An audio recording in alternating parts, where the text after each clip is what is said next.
এই যে দেখেন এখানে ঝিঙে গাছ হচ্ছে, এখানে শিম গাছ হচ্ছে, কুমড়ো গাছ, আর চিচিঙ্গা গাছটা তো আছেই, চিচিঙ্গা গাছ সব তো একসঙ্গেই উঠছে।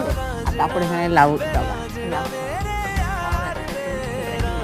ঝিঙে এই যে গাছে একটা হারভেস্ট করে নিই, কারণ বড় রাখা থাকলে কি হবে কি হবে না তা জানি না। তা ভাবলাম একটা হারভেস্ট করে নিই, তো হয়েছে কেমন হবে জানি না। প্রথম গাছের পর হারভেস্ট করলাম। এই যে ঢ্যাঁড়স গাছের মধ্যে তো কালকে দুটো পেরেছিলাম, পরশু দিন দুটো, একটা আছে, আজকে একটা পাবো। আর সকালে যদি এটা হয়ে যায় ভালো কথা, হ্যাঁ, নাহলে বিকালবেলা যাই হোক আর একটা ঢ্যাঁড়স এখান থেকে পাবো। হ্যাঁ, এই যে পুদিনা পাতাগুলো দেখেন ছোট ছোট তো গাছ করে সব লাগিয়েছিলাম, দেখেন গাছগুলো কেমন যেন বড় হয়ে গেছে। হ্যাঁ,